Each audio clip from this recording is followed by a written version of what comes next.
በእኛ ልጅነትና በክርስቶስ የእግዚአብሔር የዘላለም አንድያ ልጅነት መካከል ልዩነት አለን? አዎን አለ።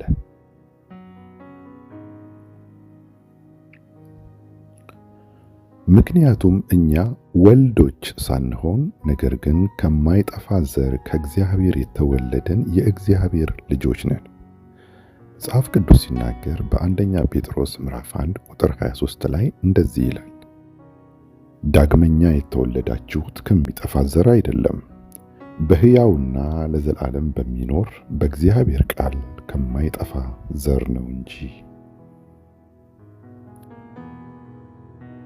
ከሞትና ትንሣኤ በኋላ ሐዋርያቱ አንድያ ልጅ የሚል አስተምሮ የላቸውም። ቃሉንም ሲጠቀሙበት አናይም። ምክንያቱም ክርስቶስ በአንድ ጊዜ በኩርም አንድያም ሊሆን ሳይሆን ሊባል አይችልም።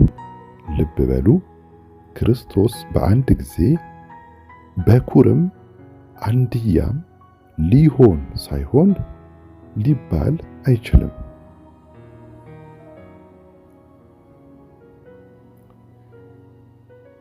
ከዚህ ይልቅ ልጁ በብዙ ወንድሞች መካከል ወንድሞቼ ብሎ ሲጠራን የእግዚአብሔር ልጆች የሚሉ ቃላቶችን ነው የሚጠቀሙት። ያ ማለት ግን አሁንም የክርስቶስ የዘላለም አንድያ ልጅነት ተቀይሮ አይደለም። ይህንን እንግዲህ በግሪኩ ቃል በቃል ሲያስቀምጠው the phrase only begotten from the Greek monogenes signifies Jesus unique ማለትም ልዩ divine መለኮታዊ and uncreated relationship with the Father። ይህም መለኮታዊና ያልተፈጠረ ግንኙነትን ያመለክታል። ከዚህ ጋር የቴዎሎጂካል ኮንሴፕቶችን ሪፈር ማድረግ እንችላለን። Refer to the theological concept of eternal generation, meaning the Son is eternally begotten of the Father. የስነ መለኮት ጽንሰ ሐሳብ ይህ ማለት ወልድ ከአብ ለዘላለም የተወለደ ነው ይልና not created being that came into existence at the specific time። ይህም ማለት ወልድ ከአብ ለዘላለም የተወለደ ነው፣ በተወሰነ ጊዜ ወደ ህልውና የመጣ የተፈጠረ ፍጡር አይደለም ማለት ነው።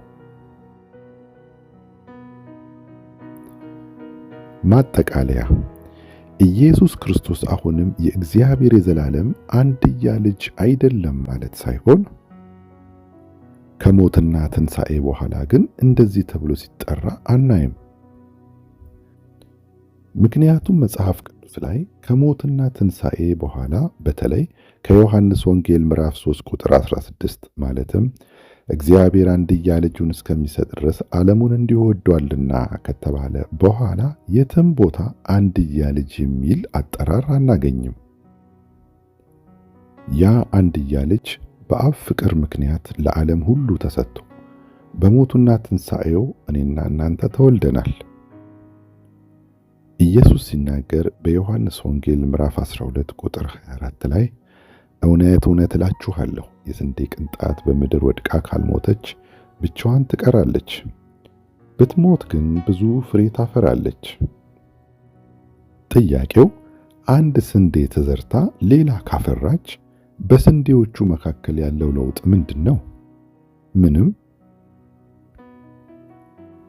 ልብ በሉ፣ ትልልቅም ትንንሽም አምላኮች አይደለንም። እደግመዋለሁ፣ ትልልቅም ትንንሽም አምላኮች አይደለንም፣ ወልዶችም አይደለንም፣ እንደ ጉዲፈቻ ልጆችም አይደለንም። አንዳንድ ሰዎች ከእንግሊዝኛ መጽሐፍ ቅዱስ ከኪንግ ጄምስ ቨርዥን ላይ ሮሜ 8:15 ላይ ያለውን አዶፕሽን የሚለውን የእንግሊዝኛ ቃል በቀጥታ ጉዲፈቻ በሚል ቃል በመተርጎም መጽሐፍ ቅዱስ ላይ ስለ እግዚአብሔር ልጅነታችን የተጻፈውን እውነታ ወደ ጎን በመተው ለእግዚአብሔር እንደ ጉዲፈቻ ልጆች ነን በማለት የእግዚአብሔር ልጅነታችንን ሌላ ከመጽሐፍ ቅዱስ ያፈነገጠ መልክ ሲሰጡት ይስተዋላል። ጉዲፈቻ የሚለው ቃል ከኦሮምኛ ቋንቋ በቀጥታ ወደ አማርኛ የተወሰደ ሲሆን ትርጓሜውም ተፈጥሯዊ የወላጅነትና የልጅነት የሥጋ ዝምድና ሳይኖር ከሌላ ሰው አብራክ የተወለደ ልጅ ማሳደግ ማለት ነው። ታዲያ ወደ እግዚአብሔር አባትነትና ወደ እኛ ልጅነት ጉዳይ ስንመጣ ይህ ትርጉም የእኛን ልጅነትና የእግዚአብሔርን አባትነት በፍጹም አይገልጽም።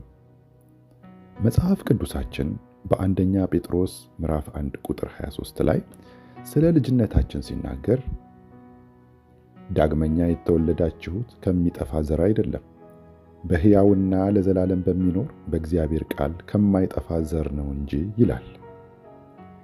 በሌላ ክፍል ላይ ደግሞ ያዕቆብ ምዕራፍ 1 ቁጥር 18 ላይ ለፍጥረቱ የበኩራት አይነት እንድንሆን በእውነት ቃል አስቦ ወለደን ይላል።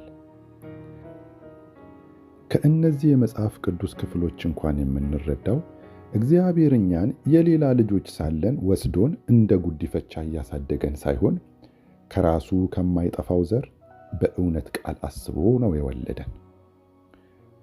መጽሐፉ የእግዚአብሔር ልጆች ነው የሚለው።